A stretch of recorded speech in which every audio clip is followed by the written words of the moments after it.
power has been restored to most people in Sevier County. More than 3,500 people do remain in the dark. That's roughly 7% of Sevier County Electric's customers, and you see the outage map on your screen now. Many of those outages we saw in the region were the result of the high winds we talked about.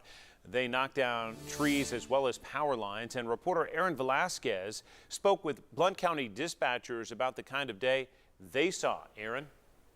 John, dispatchers tell me that they received more than 53 calls of downed trees, many of those coming in from the southern parts of the county.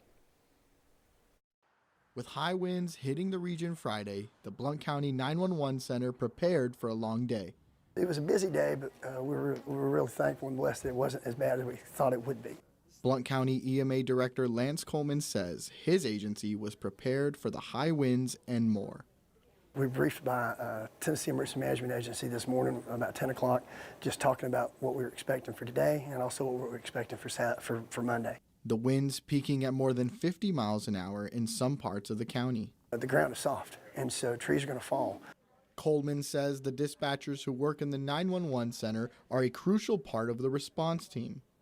These dispatchers behind me, they do a great job, and they work really hard, so hats off to them. They locate the caller. So obviously we want to find out where they are, and then we want to find out, maybe the extent of the damage, how much structural damage is there. And send in the cavalry. It's just kind of satisfying to watch, how quickly they're able to get out and take care of the calls that come in, the trees down, like you said, just going from place to place. And with potential snow on the horizon. They're saying that we could get in Blount County at least 1 to 3 inches of snow. And because the temperatures are going to be dropping from, I think, tonight on down, it's going to be getting colder and colder and colder. They urge the public to do what's best for their safety.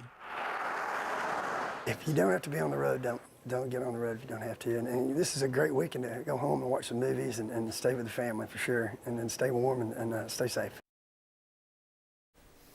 The 911 Center says the best way they can prepare for extreme weather events is to make sure that they have enough staff available to take calls as they come in. Back to you, John. Aaron, we appreciate their perspective.